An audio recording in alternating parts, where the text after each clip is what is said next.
Na mensagem de hoje, e me veio à mente algumas palavras do nosso Senhor Jesus Cristo. Se encontra lá em Mateus capítulo 6, ali a partir do verso 31, quando ele disse: portanto, não se preocupem dizendo: que comeremos, que beberemos, ou o que vestiremos. E ele vai dizer: pois os pagãos é que se preocupam com estas coisas, mas o Pai Celestial sabe que vocês precisam delas.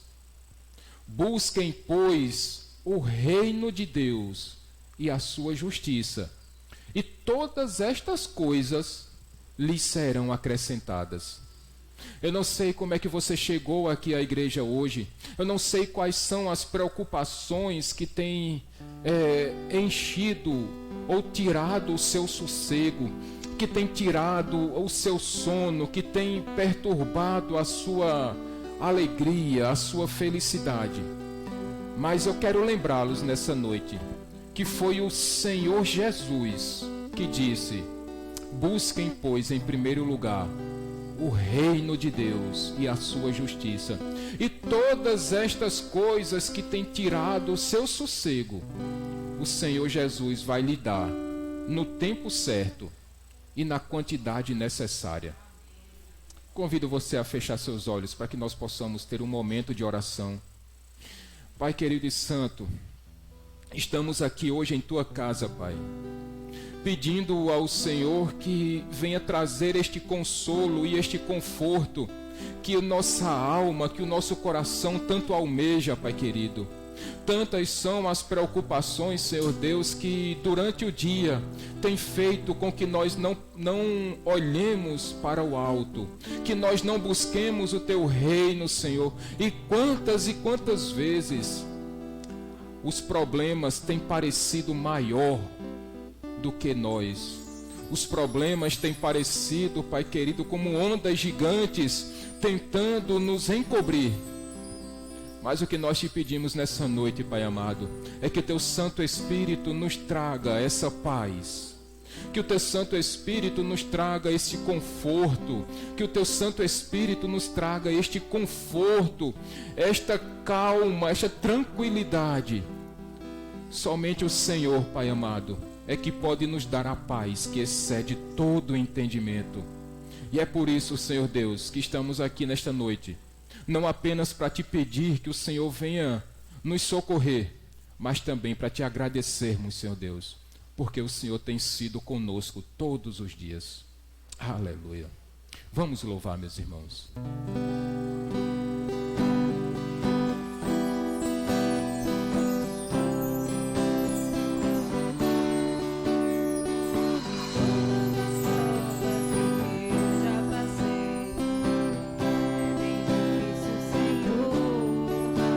Bater palma, meus irmãos.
condenação há.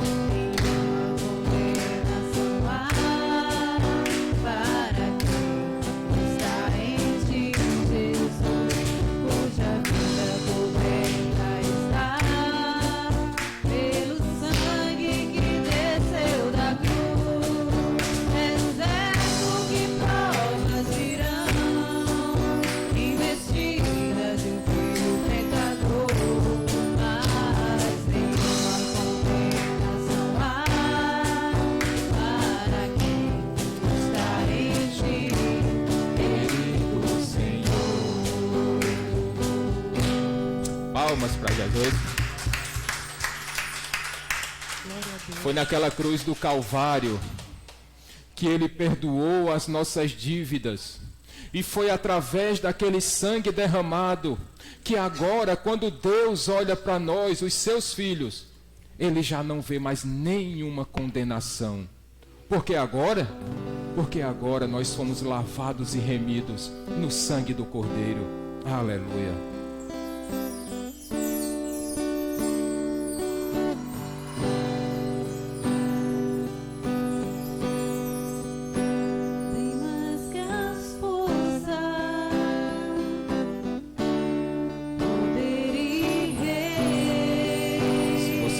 Essa letra, cante também para seu Deus.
Morreu por nós,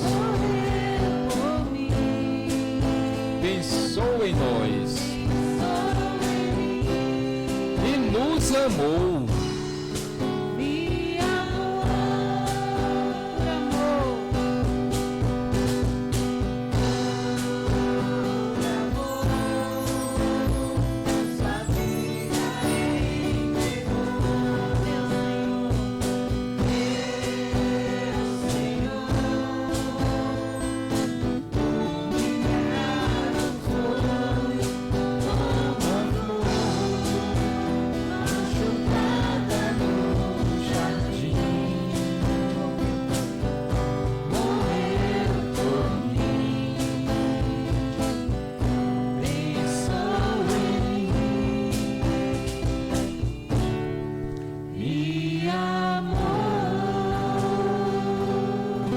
Aleluia, aleluia. Será que quando nós cantamos este louvor, será que nós temos a plena consciência de que Deus nos amou a tal ponto que enviou o seu único filho para morrer naquela cruz do Calvário? E disse o Senhor Jesus que todo aquele que nele crê, ainda que esteja morto, viverá. Aleluia. Esta é a esperança que nós temos, de que um dia nós iremos nos reencontrar com o nosso Deus, o nosso Criador, o nosso Redentor, aquele que é digno de toda honra e de toda glória. Aleluia.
Senhor,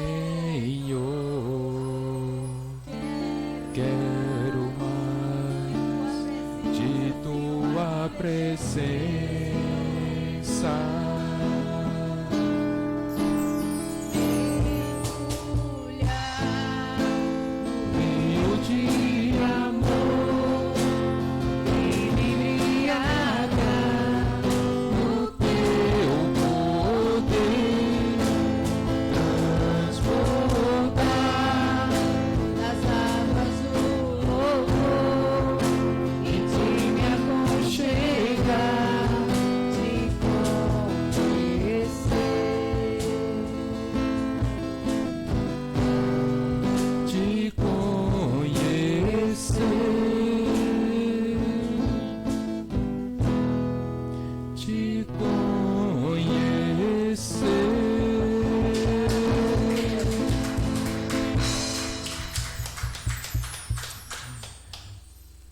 Senhor Jesus, que é o rio de águas vivas, e que o seu e o meu desejo nessa noite é que o Senhor Jesus flua em nossas vidas como um rio, como um grande manancial de águas vivas, e através da sua e da minha vida que nós alcancemos outras pessoas, que estas águas possam também purificar, lavar outras pessoas através das nossas vidas, meus irmãos.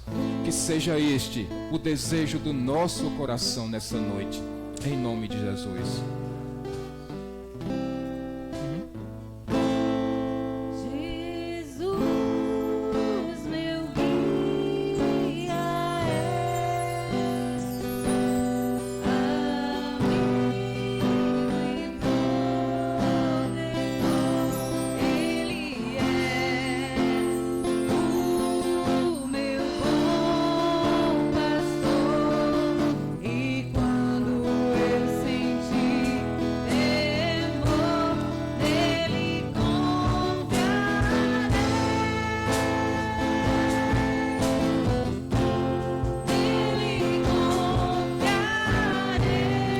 Pode confiar, meu irmão e minha irmã.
Nele confiarei.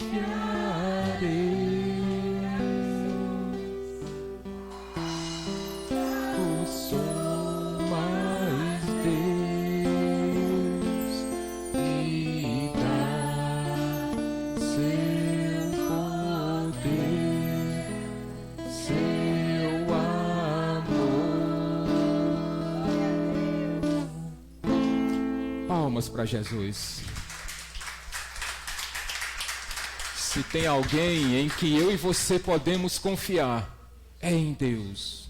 É Ele que nos socorre, é Ele que nos protege, é Ele que nos salva, é Ele que nos guarda, é Ele que nos guia, é Ele que nos perdoa, é Ele que nos transforma a cada dia. Somente nele é que nós podemos confiar, meus irmãos. Vamos sentar. quando nós nos deparamos com louvores como esse, e nós temos a plena convicção de que nós estamos no lugar certo, é na casa do Pai, sabendo que, sendo Deus um Pai zeloso e bondoso, Ele quer sempre o melhor para os seus filhos. E é por isso que nós temos a plena convicção, Marinho, que é aqui, na casa do Pai, onde nós encontramos o nosso refúgio e a nossa fortaleza. Aleluia. Meus queridos irmãos, como vocês perceberam, este microfone que nós estamos utilizando hoje é resultado das mensagens que estão sendo ouvidas e vistas também pelo YouTube, nas redes sociais. E alguém viu que seria mais prático para mim ficar com as mãos livres. E então duas pessoas muito queridas por mim e por Elisângela entraram em contato comigo e disseram que queriam abençoar o ministério com esse microfone. E então hoje eu tenho que ser muito grato a Deus por ter levantado duas pessoas que vieram abençoar o ministério, sabendo, meus irmãos, que Deus está no controle de todas as coisas. Você precisa, peça ao seu Deus. Você está necessitando, clame ao seu Deus, porque Ele está ouvindo os clamores do seu povo. Está precisando, meus irmãos, tenho certeza de que Ele está conosco, mas que Ele quer que você abra a sua boca. Tudo que tem acontecido nessa igreja é para a honra e glória de Deus.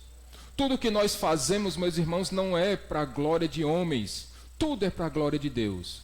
Então, na plena convicção de que Deus, que é Cristo, que é o pastor desta igreja, Ele ouve os nossos clamores, as nossas orações, as nossas súplicas, e tudo tem acontecido do jeito que Ele quer, meus irmãos, e louvado seja Deus por isso.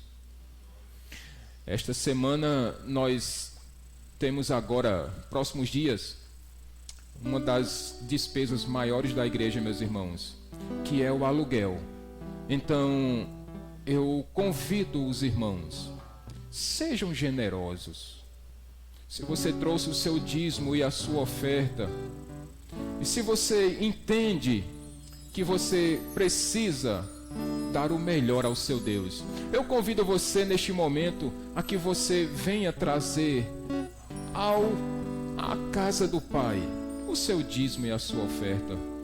Irmão Alberto, por favor, você pode entregar, meus irmãos, os envelopes. Senhor Deus, o que nós te pedimos nessa noite, Senhor, é que o Senhor venha abençoar cada dizimista e cada ofertante dessa igreja. Que o Senhor abra as portas do céu, em nome de Jesus. Amém. Estamos aqui louvando a Deus, podendo exaltar teu santo nome.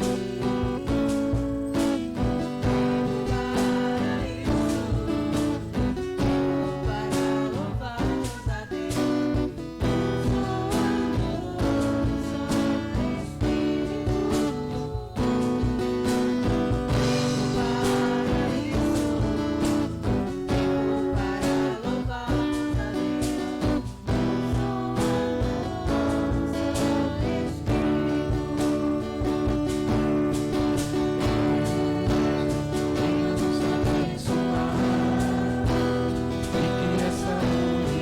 Muito obrigado.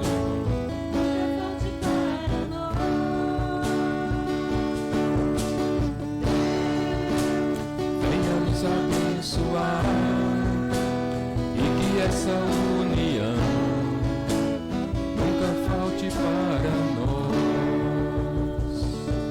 Mais uma vez, Senhor, te agradecemos pela vida de cada dizimista, de cada ofertante desta igreja. Que o Senhor venha abençoar cada vez mais e mais, Senhor. Faz prosperar a casa do teu filho, da tua filha, Senhor. De tal forma que nós possamos ter o privilégio de darmos ao invés de recebermos. Muito obrigado, Pai, em nome de Jesus. Amém, meus irmãos. Meus queridos, alguns pequenos avisos antes de nós começarmos a exposição dessa noite. Louvado seja Deus que este novo decreto que saiu hoje nos dá ou eu não vou dizer que nos dá a permissão, mas garante que nós estejamos aqui domingo sem nenhuma complicação. As igrejas estão mais uma vez de portas abertas aos finais de semana. Então, domingo, dia do Senhor, nós iremos cultuá-lo aqui, presencialmente, em nome de Jesus. Então, domingo pela manhã, teremos a aula de CETEB aqui na igreja. A última, dessa vez é a derradeira, aonde aquelas dúvidas que ficaram domingo passado, elas serão sanadas, se assim Deus permitir. Sabe aquelas perguntas que irmão Marinho disse, Alberto, que ele comprou um caderno de 12 matérias só para anotar as perguntas que ele vai fazer domingo. Misericórdia. Então eu espero que domingo seja aqui uma aula de perguntas e respostas. Talvez a gente já fique aqui direto, já embale CETEB com culto e a gente vai direto, em nome de Jesus. E 6 horas, 18 horas, teremos culto normalmente aqui presencialmente. Teremos Santa Ceia aqui domingo. Então, o que nós pedimos e agradecemos a Deus é que tudo continue correndo, meus irmãos, da melhor forma possível. Porque tomamos todos os cuidados aqui na igreja. Então, o que nós esperamos é que os nossos governantes, eles cumpram o papel deles e não atrapalhem a vida do povo. É isso que nós esperamos. Eu tenho um pedido, meus irmãos, a fazer a vocês. Que nós oremos pela vida do nosso irmão Rosinaldo. Hoje ele ligou para mim dizendo que não iria estar aqui na igreja hoje porque a garganta estava arranhando um pouco. Então ele ligou para mim e disse que não viria, por uma questão de segurança, meus irmãos. Então ele ficou em casa, mas domingo, se Deus permitir, toda a família estará conosco. E que Deus venha trazer cura para aquela garganta, para a voz dele. Estava com um pouco de dor de cabeça, mas que seja somente aqueles produtos químicos que ele trabalha lá na oficina dele. Então, a gente espera que seja isso. Eu peço, meus queridos irmãos, que nós oremos também pelas famílias, pelos casamentos. Satanás não brinca de ser Satanás, meus irmãos. O objetivo de Satanás é destruir as famílias, é destruir os casamentos. E nós precisamos tomar muito cuidado com nossas famílias, com os nossos casamentos. Cuidado com os seus filhos. Cuidado, porque Satanás está ao derredor e ele está rugindo como um leão feroz. Então, não brinquemos, meus irmãos, não brinquemos. Cuidemos das nossas famílias. Amém, gente? Dito isto, acredito que não tenhamos mais avisos para hoje. É isso mesmo, é isso mesmo. Eu ia falar dos alimentos, mas como eu tenho falado todos os cultos, não esqueçam de trazer alimentos. Pergunta, quem trouxe alimentos para a igreja esse mês? Amém. Gente, traga alimento, gente. Tem pessoas precisando. A gente pensa que porque na nossa casa está sobrando, e louvado seja Deus por isso. Mas tem casas que não estão. E fome espera, gente. Fome não espera. Traga alimentos para a igreja. Amém. Vamos abrir nossas Bíblias. Vamos dar prosseguimento à nossa exposição na carta aos Tessalonicenses. 1 Tessalonicenses, capítulo 4. Primeira carta do apóstolo São Paulo aos Tessalonicenses, capítulo 4.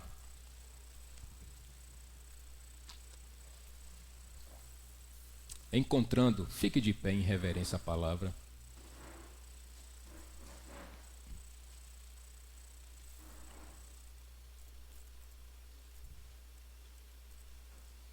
Irmão Alberto, você pode ler para a gente, por favor?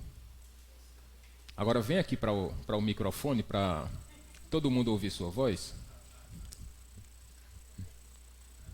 Assuma ali o microfone para você poder falar, meu irmão. Sim?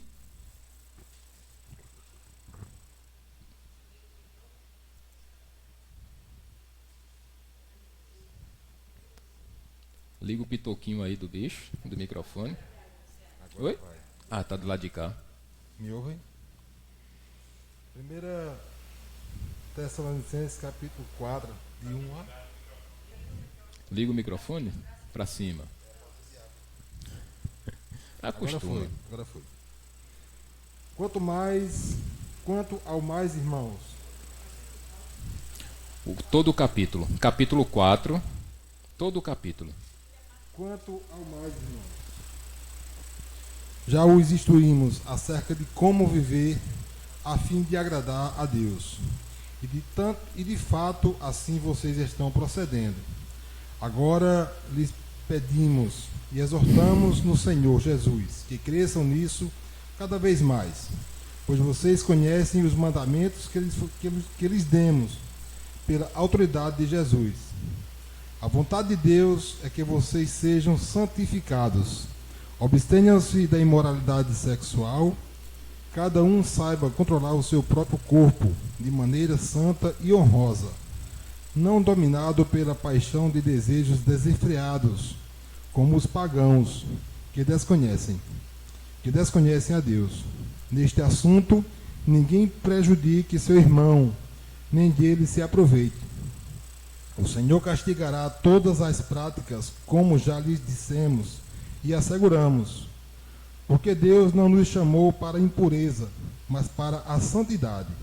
Portanto, aquele que rejeita estas coisas não está rejeitando o homem, mas a Deus, que lhes dá o seu Espírito Santo.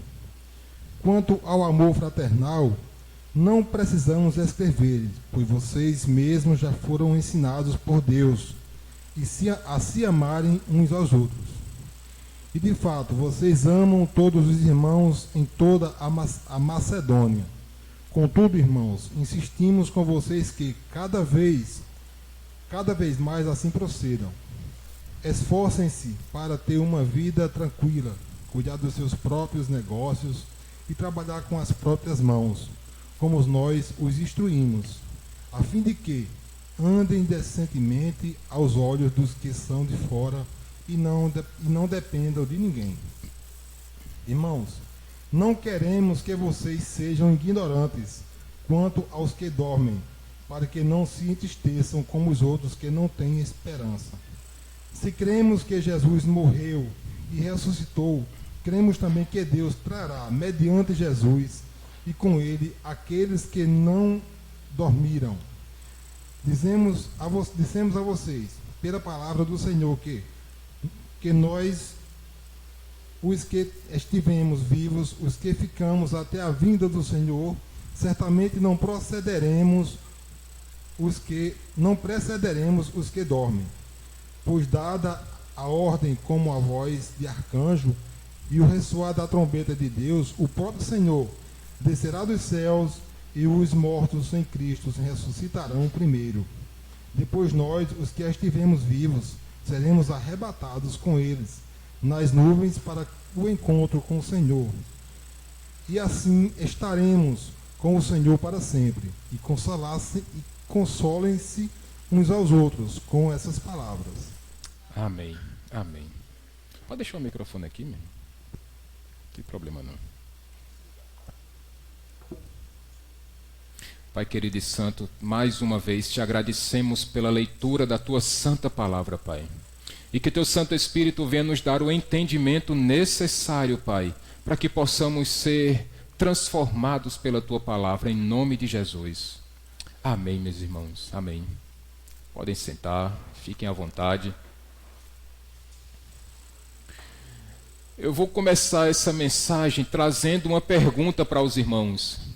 Aonde é que você tem depositado a sua confiança? É no para sempre ou é no agora? E no final deste culto, eu vou repetir esta pergunta. Me cobrem esta pergunta no final. E vamos ver no final da exposição como é que vai ser a sua resposta. Porque, meus queridos, se vocês bem se recordam, nós começamos a exposição dessa carta há algumas semanas. E é interessante que nós vimos que o apóstolo Paulo, depois de ele plantar a igreja em Filipos, e depois de sofrer muitas perseguições, Paulo se encaminha para Tessalônica. E o mais interessante é que quando Paulo chega em Tessalônica, em 3 semanas, ele planta essa igreja. Em apenas 3 sábados, Paulo planta esta igreja. Ainda debaixo de muita perseguição, de muita luta, de muito sofrimento. Mas ele, juntamente com seus amigos, ou com seus irmãos na fé, aqueles 3 missionários, Paulo, Silas e Timóteo, plantam esta igreja em Tessalônica. Mas por conta da perseguição, Paulo se encaminha à cidade de Bereia. E ainda na Bereia, Paulo foi perseguido. Então Paulo se encaminha para Atenas. Só que de Atenas, Paulo manda que Timóteo retorne a Tessalônica e ele segue sozinho para Corinto. E foi exatamente de Corinto que Paulo escreveu essa carta aos Tessalonicenses. E eu me deparo com esta carta, e quando nós lemos toda esta carta aos Tessalonicenses, meus irmãos, nós vemos que no capítulo 1 desta carta, Paulo disse que mesmo com tão pouco tempo, aquela igreja se transformou em uma igreja modelo, meus irmãos. Uma igreja que apresentava uma maturidade espiritual, uma igreja que tinha uma fé operosa, uma igreja que tinha um amor abnegado e uma igreja que tinha a firme esperança na vinda de Jesus Cristo.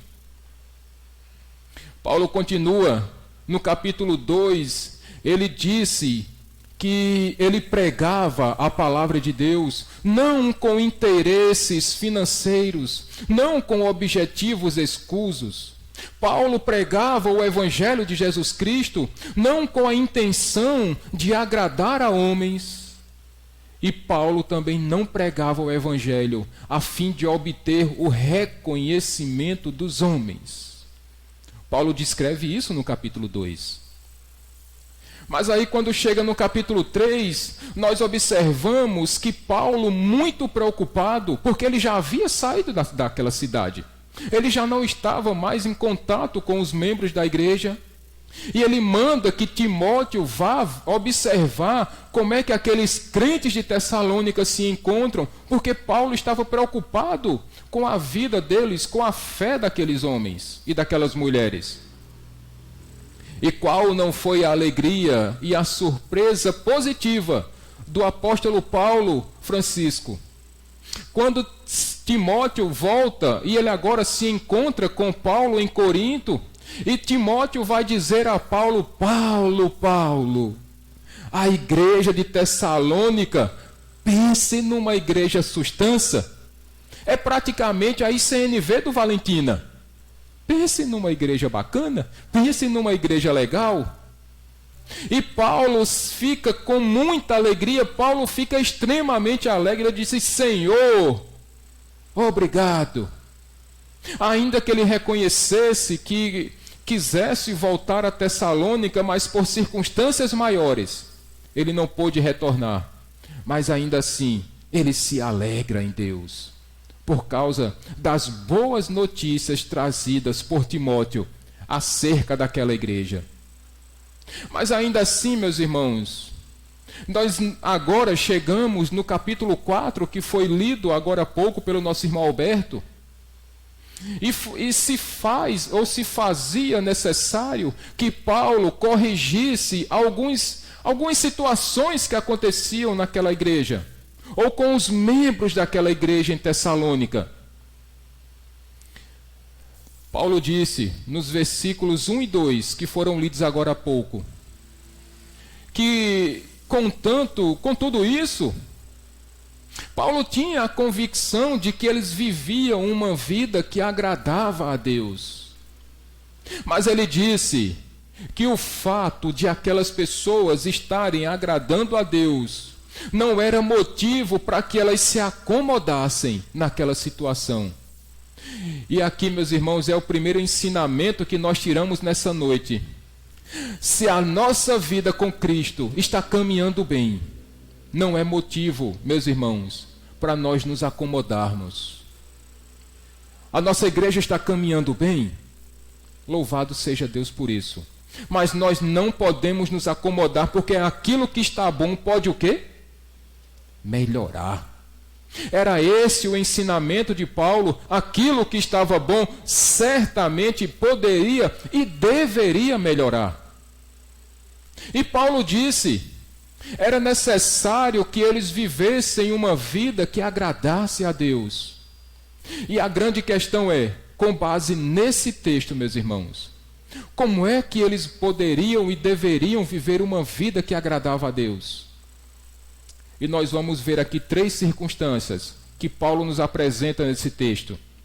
Paulo vai nos dizer que a primeira forma que aqueles crentes de Tessalônica deveriam viver a vida para que agradassem a Deus era vivendo uma vida de santidade. Ele diz aí no versículo 3, vivam uma vida de santidade. E é interessante, meus irmãos, que Paulo, quando fala de santidade, ele está se referindo a uma santidade na vida sexual daquela igreja. E aí, se você pensou, mas pastor, pode falar de sexo na igreja? Mas se Paulo está dizendo, por que não? Porque tinha problemas naquela igreja. Meus irmãos, deixa eu trazer o contexto daquela igreja de Tessalônica para vocês. Se nós achamos, ou se vocês pensam, que o mundo em que nós vivemos hoje em dia é um mundo, de certa forma, depravado, deixa eu dizer para vocês algumas pequenas coisas que aconteciam na igreja, na cidade de Tessalônica. Aquele povo, aquela cidade, era uma cidade que vivia debaixo da cultura grega helênica. E o que isso quer dizer, meus irmãos? Que nesta cultura grega helênica, o desejo da carne deve ser satisfeito, ou deve se satisfazer acima de todas as outras coisas. Se os irmãos bem se recordam, aquela cidade vivia em uma imoralidade sexual a tal ponto que a adoração daqueles deuses eram feitos em templos, e a forma de adorar aqueles deuses eram com rituais sexuais. Naquela cidade, meus irmãos, havia sacerdotisas e também haviam sacerdotes, e eles mantinham relações sexuais, homens com mulheres, mulheres com mulheres, homens com homens, homens com mulheres, de tal forma que era assim que eles adoravam aos seus deuses. Esta era a cultura helênica, aonde o desejo da carne deveria ser satisfeito a todo custo. Eles viviam debaixo dessa influência. E só para que os irmãos se escandalizem um pouco, quem já ouviu falar aqui no imperador Nero? Pois então, meus irmãos, este imperador Nero, irmã Dorinha, ele mantinha relações sexuais com a sua própria mãe. Para que vocês entendam o tamanho da imoralidade sexual que acontecia naquela época. Por isso, quando nós observamos o que está acontecendo hoje, isso não é coisa nova, não, meus irmãos. Isso já vem acontecendo, de longo e longo tempo. Isso não é coisa nova, não. Isso já vem acontecendo.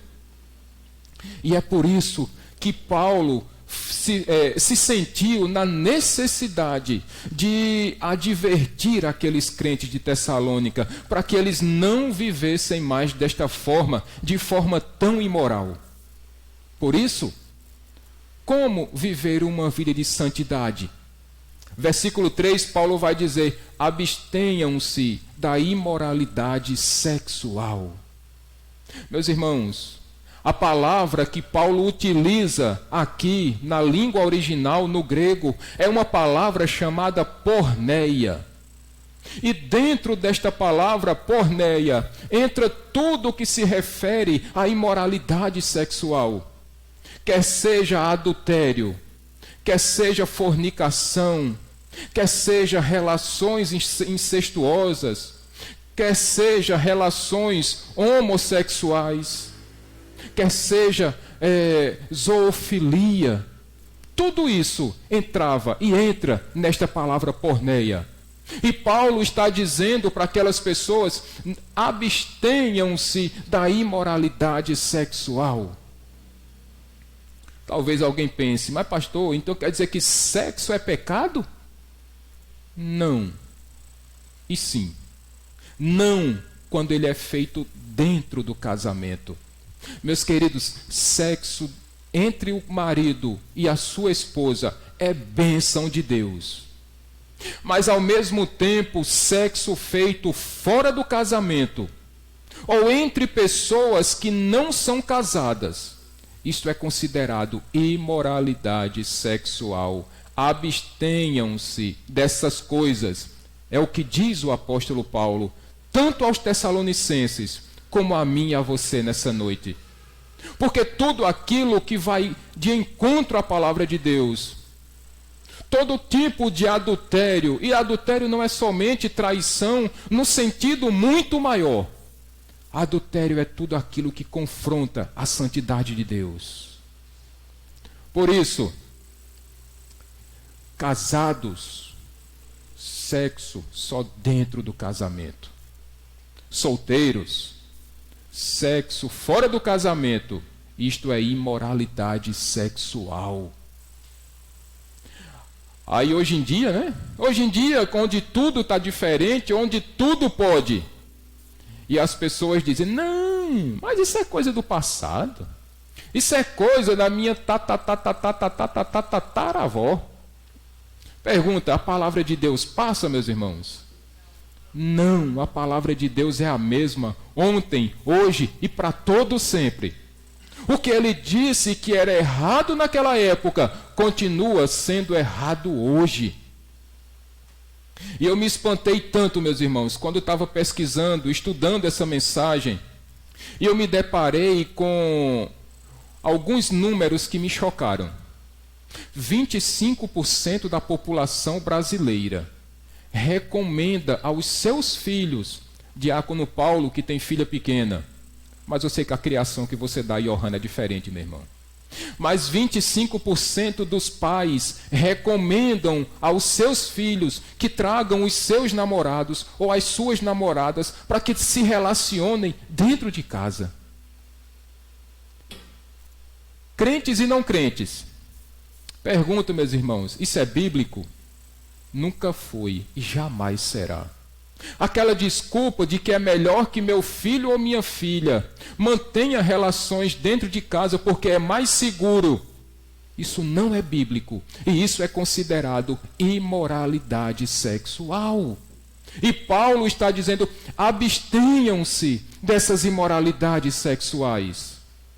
Precisa, está sentindo o desejo, namorados principalmente, os solteiros, e quem estiver ouvindo essa mensagem, está solteiro, e o hormônio está incomodando, case-se. Mas aqueles ainda perguntam, Davidson, mas e quando não tem dinheiro? Deixa eu fazer uma pergunta aqui. Eu vou começar pelos mais velhos. Dindo, quando foi casar, tinha tudo pronto? Tinha casa, carro, muito dinheiro na conta? Só cara. Irmã Dorinha, quando foi se casar, já tinha casa, já tinha muito dinheiro na conta? Não tinha casa também. Alberto, quando foi casar com a nossa queridíssima irmã Lena, já tinha aquele palacete ali? Olha.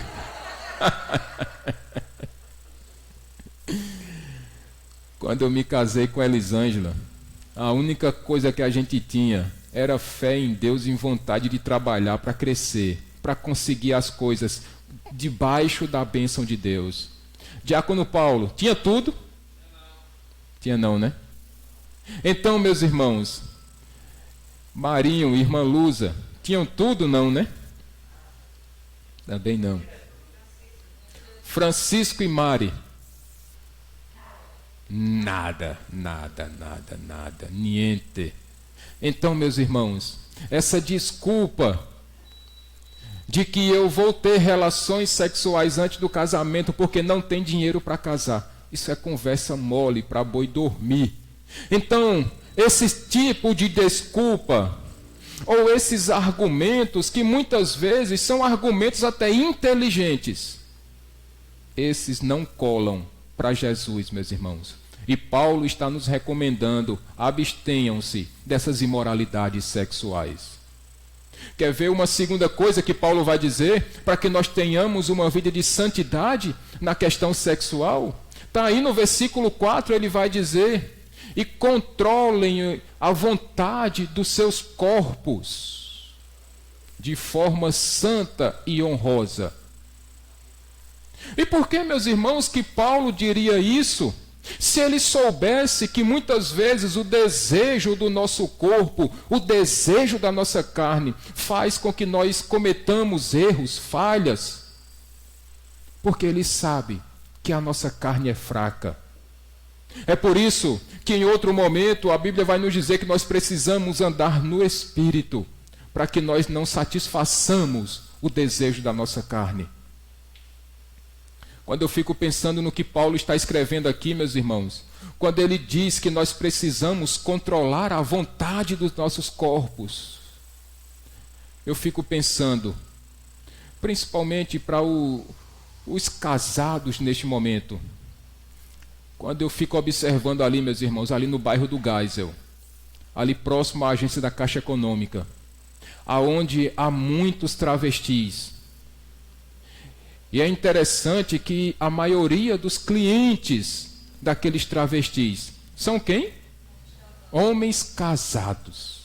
Que tristeza, meus irmãos. Que tristeza.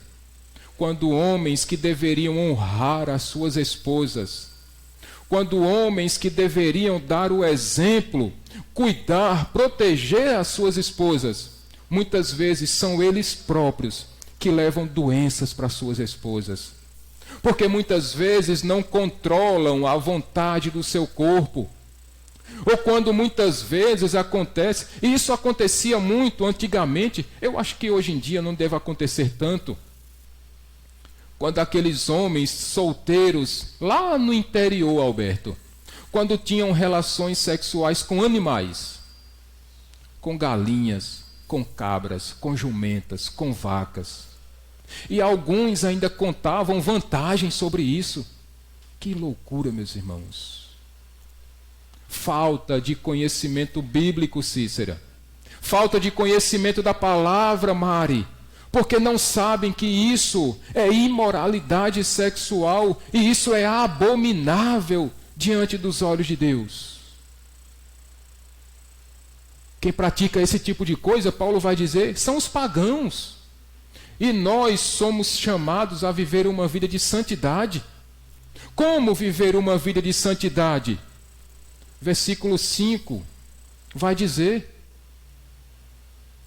O que é que está escrito no versículo 5?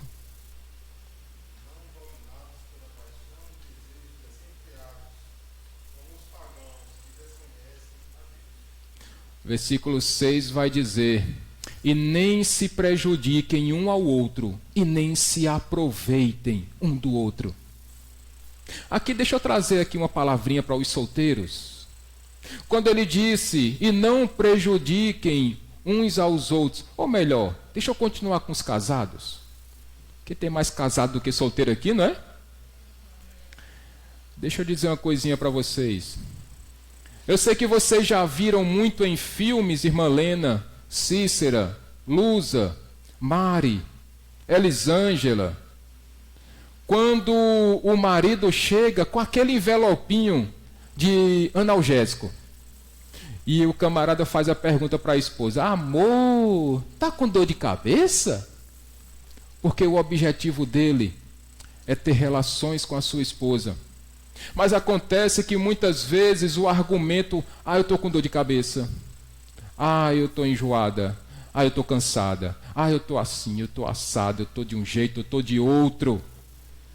E muitas vezes, você, esposa, acaba prejudicando o seu esposo, porque você não cumpre com a sua função conjugal. E você deixa que seu esposo vá trabalhar com desejos que, infelizmente, ele deveria controlar, mas ele não controla.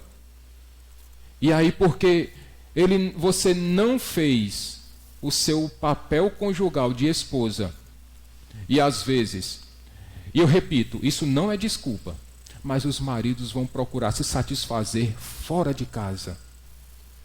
E isso também é imoralidade sexual. Mas não apenas para as esposas, isso também acontece com os maridos. Vocês precisam também cumprir o seu papel conjugal de maridos. Quer ver? Abra sua Bíblia aí. Primeira carta aos Coríntios, capítulo 7, diácono Paulo, por favor. Deixa eu aproveitá-lo. Primeira carta aos Coríntios, capítulo 7, do verso 1 até o verso 5.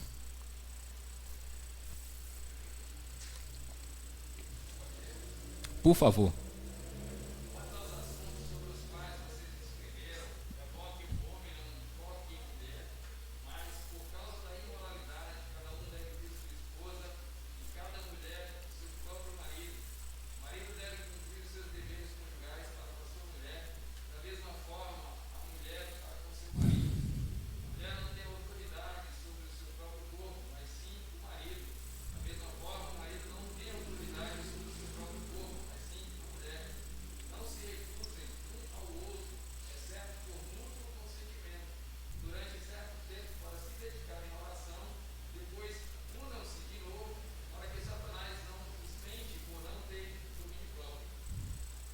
Quando é que o marido não pode ter relações com a sua esposa? Ou a esposa deve, ou a esposa pode, não é que deve, mas é que pode evitar o seu marido.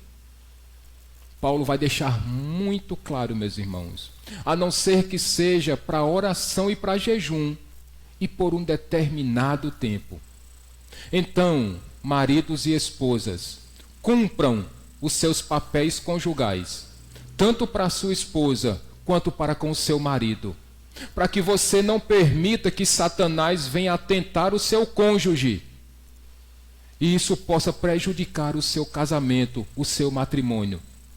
Porque tantas e tantas vezes, isso tem levado homens e mulheres a caírem em traição, a caírem em adultério.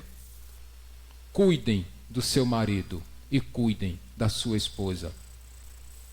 Mas talvez você deva estar pensando, e por que nós não devemos fazer tudo isso, meus irmãos?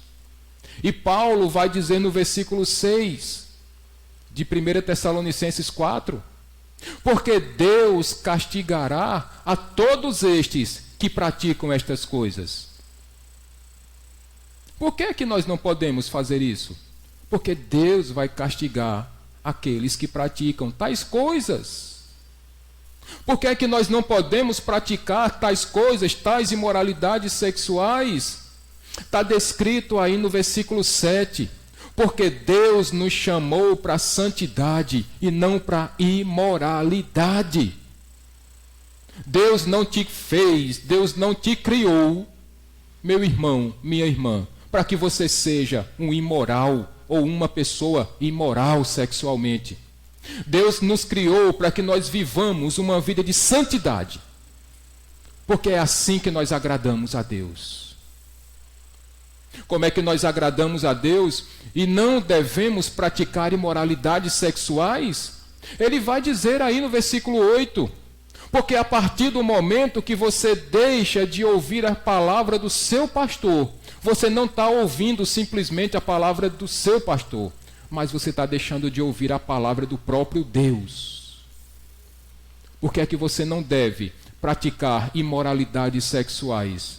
Porque quando uma autoridade religiosa sobre a sua vida, uma autoridade espiritual sobre a sua vida, disse que isso é pecado, não são palavras de homens.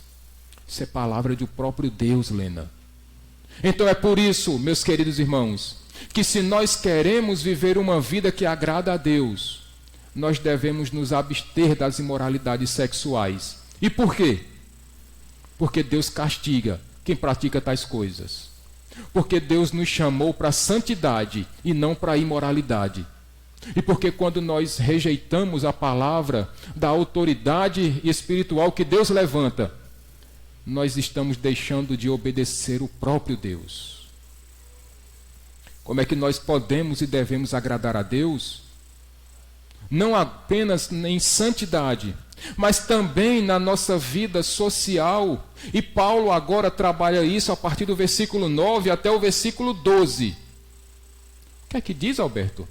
Do versículo 9 até o versículo 12?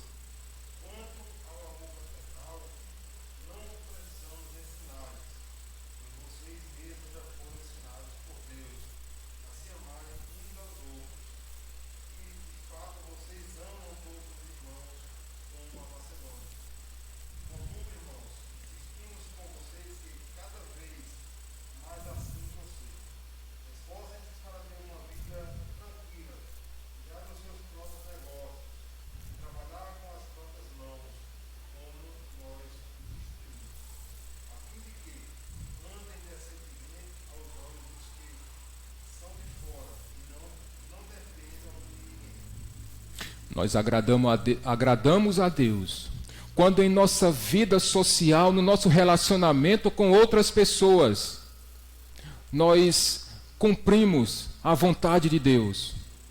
E é uma ordem, aqui não é uma orientação, mas é uma ordem de Paulo, que nós vivamos uma vida tranquila com o próximo. Que nós tenhamos um amor fraterno uns para com os outros, e nós amamos o nosso próximo quando nós vivemos uma vida tranquila com eles. E Paulo vai dizer aqui duas situações em que nós devemos viver uma vida tranquila na nossa relação social com outras pessoas.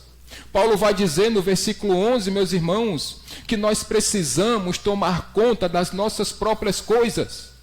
E a ideia que Paulo utiliza aqui, Dindo, é que nós precisamos olhar para o nosso próprio umbigo. Nós não podemos e não devemos ficar olhando, bisbilhotando, curiando, fuxicando sobre a vida do próximo. Deixe a vida do próximo de lado. Olhemos para as nossas próprias vidas, porque assim nós estamos agradando a Deus. Paulo disse isso e ele deixou isso muito claro. Nós agradamos a Deus quando nós tomamos conta da nossa própria vida e nós paramos de olhar para a vida do próximo. Isto sim é uma forma de agradar a Deus.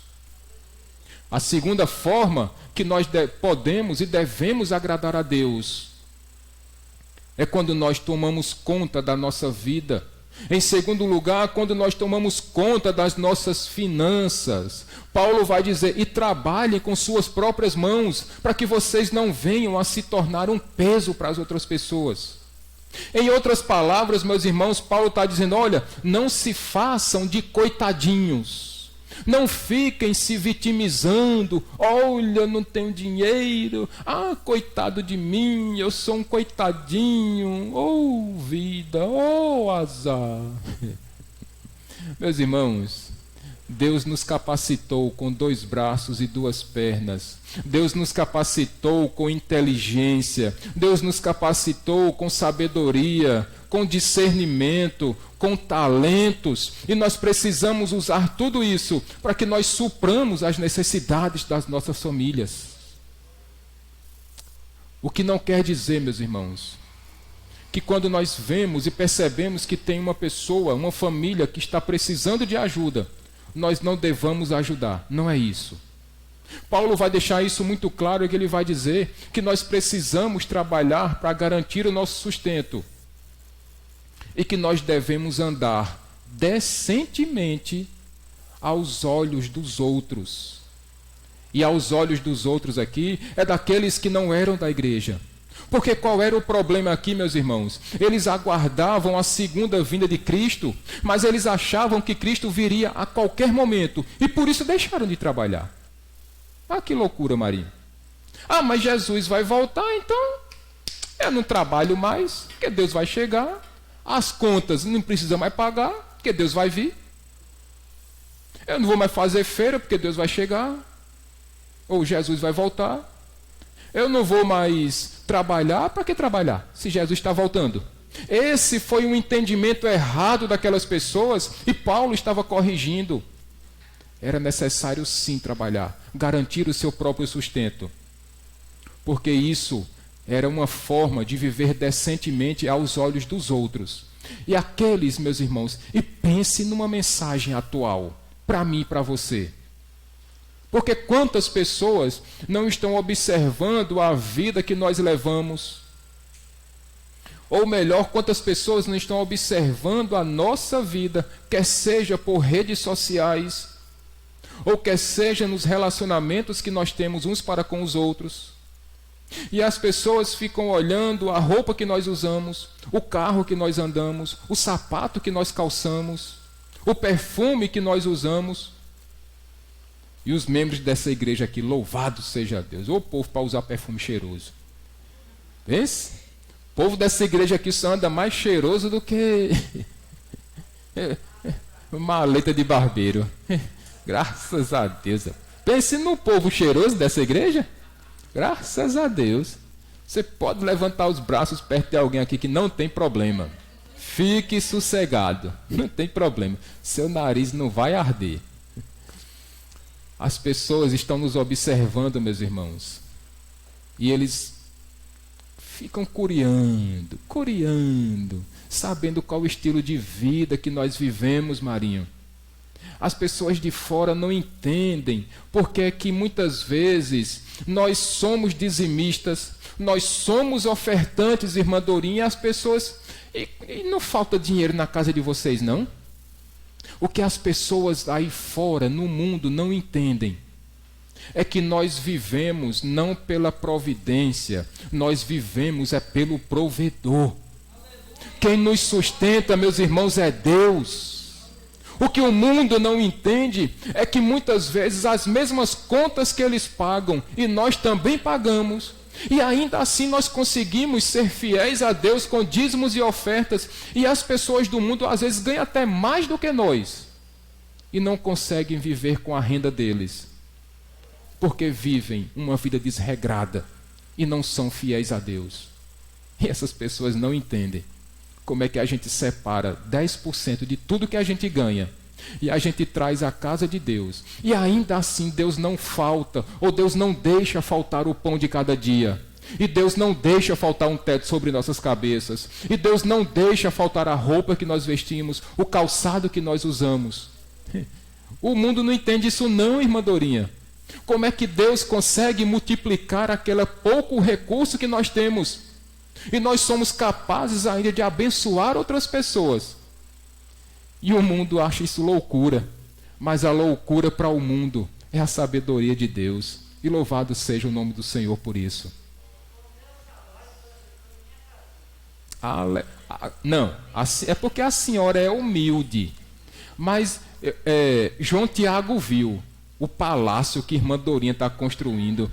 Ele disse: irmã Dorinha, pela misericórdia. Ele se admirou com a mansão de irmã Dorinha. Pense numa casa bonita. Isso é porque ele não viu o trator que está cavando o buraco da piscina lá. Se ele visse, oh Jesus, aquela piscina de 25 de comprimento por 5 de largura. Pense numa piscina comprida. Oh Jesus. Se eu não tomar o primeiro banho, eu jogo terra dentro da água. Eu já disse à senhora. Se eu não for o primeiro a dar um mergulho nessa piscina, eu jogo terra nela. Eu não diga nada. Como é que nós vivemos uma vida que agrada a Deus? Em primeiro lugar, vivendo uma vida de santidade sexual.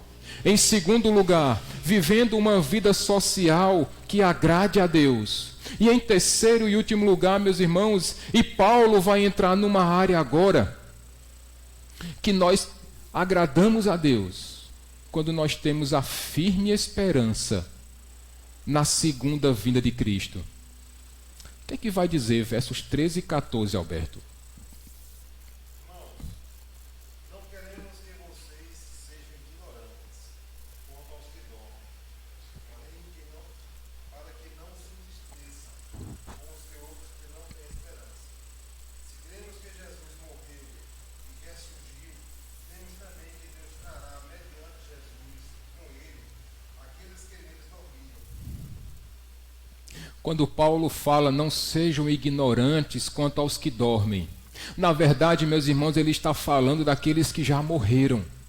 Porque essa passagem bíblica, ela é usada de forma errônea para pessoas que acham que depois que a gente morre, vai ficar dormindo eternamente, até um dia, quem sabe, quando Jesus voltar. E não foi isso que Paulo quis dizer. Paulo quis dizer, e nós vimos isso domingo pela manhã, na aula de CETEB, e nós usamos esse texto para explicarmos como funciona depois da morte. Meus irmãos, o nosso corpo físico, esse de fato ele morre. E ele vai para a terra, vai para debaixo da terra. Ou ele vai ser cremado, ou vai ser queimado, ou vai ser colocado num caixão. Mas a nossa alma, assim que nós morremos, imediatamente, Francisco, ele volta aos braços do Pai.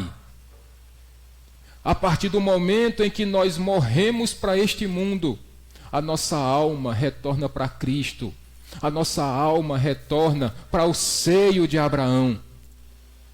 E ficamos lá. E quando nós nos deparamos com aquela passagem daquele homem que estava na cruz junto com Jesus, quando Jesus disse para ele, ainda hoje estarás comigo no paraíso. Porque a partir do momento que aquele homem que se arrependeu, entregou a sua vida a Cristo, no momento da sua morte, automaticamente ele vai se encontrar com Deus Pai. A sua alma estará lá, mas o seu corpo vai ficar aqui. Até quando? Até que no dia que Cristo voltar. E aí será a união do corpo, este que morreu aqui, junto com a alma ou com o espírito. E alma e espírito são a mesma coisa.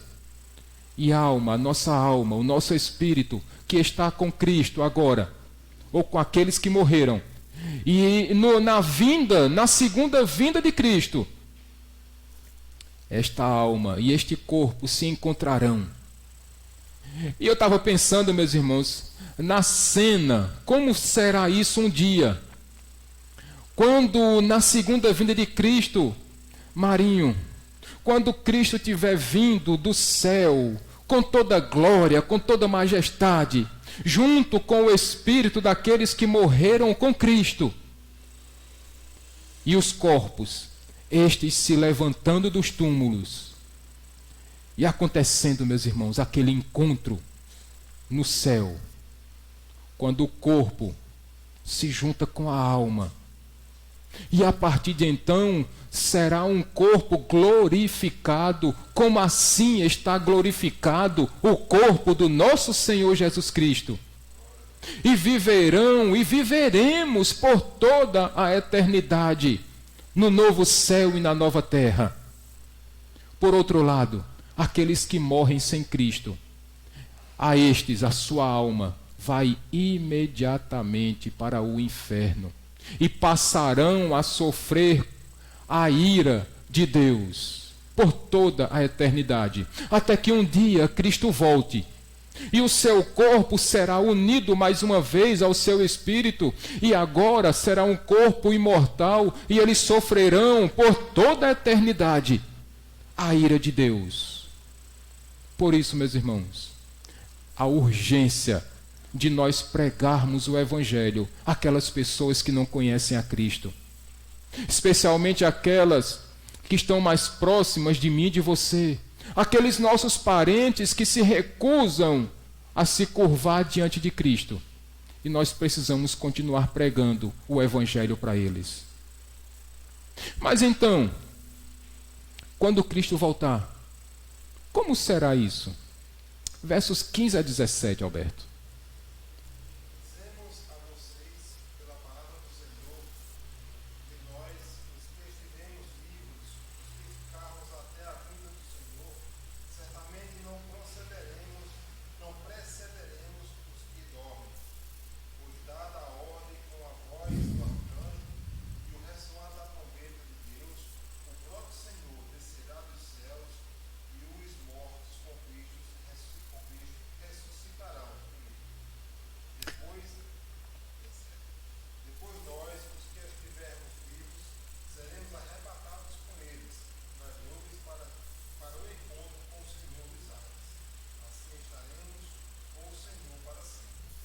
nós vimos que esta é a única passagem bíblica em que se encontra a palavra arrebatamento.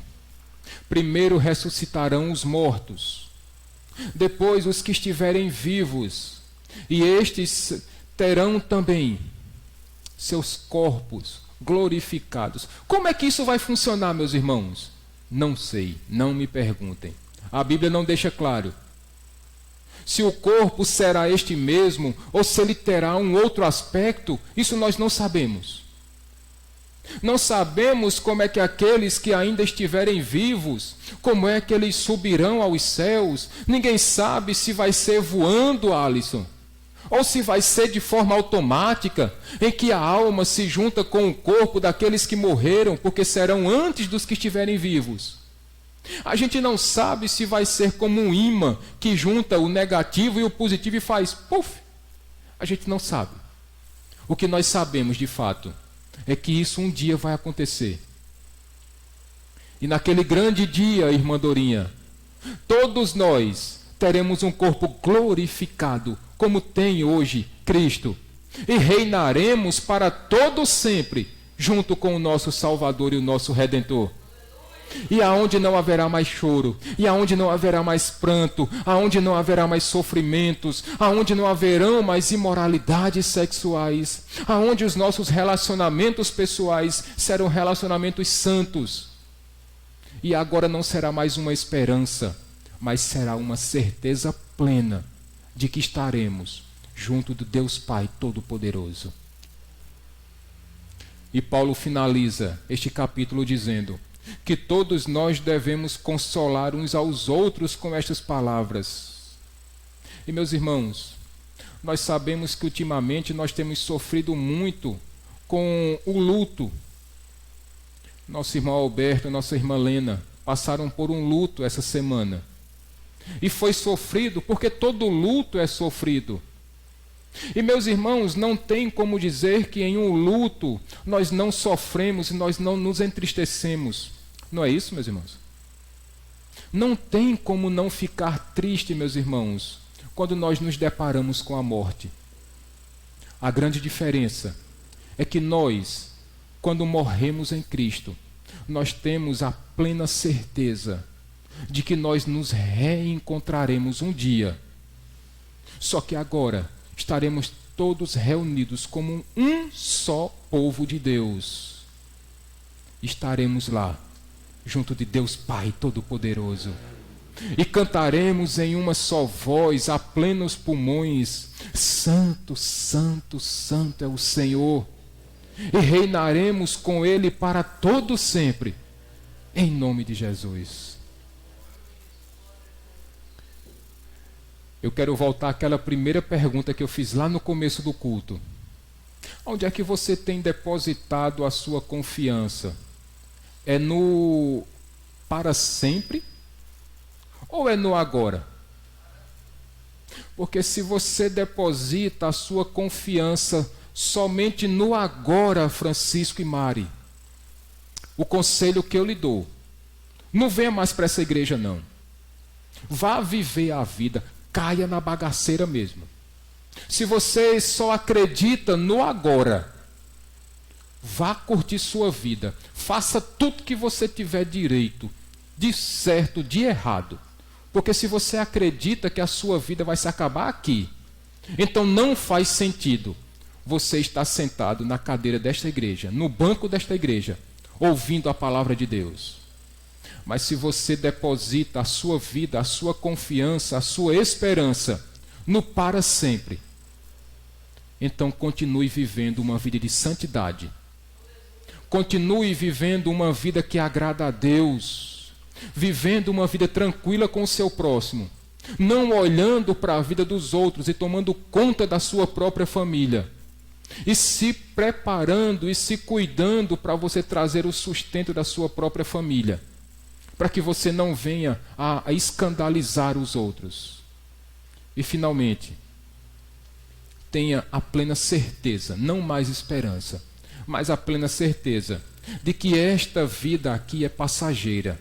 Nós estamos aqui de passagem, somos peregrinos e nos encontraremos um dia na nossa morada definitiva, que é a Nova Jerusalém, a cidade celestial. Vamos ficar de pé, meus irmãos.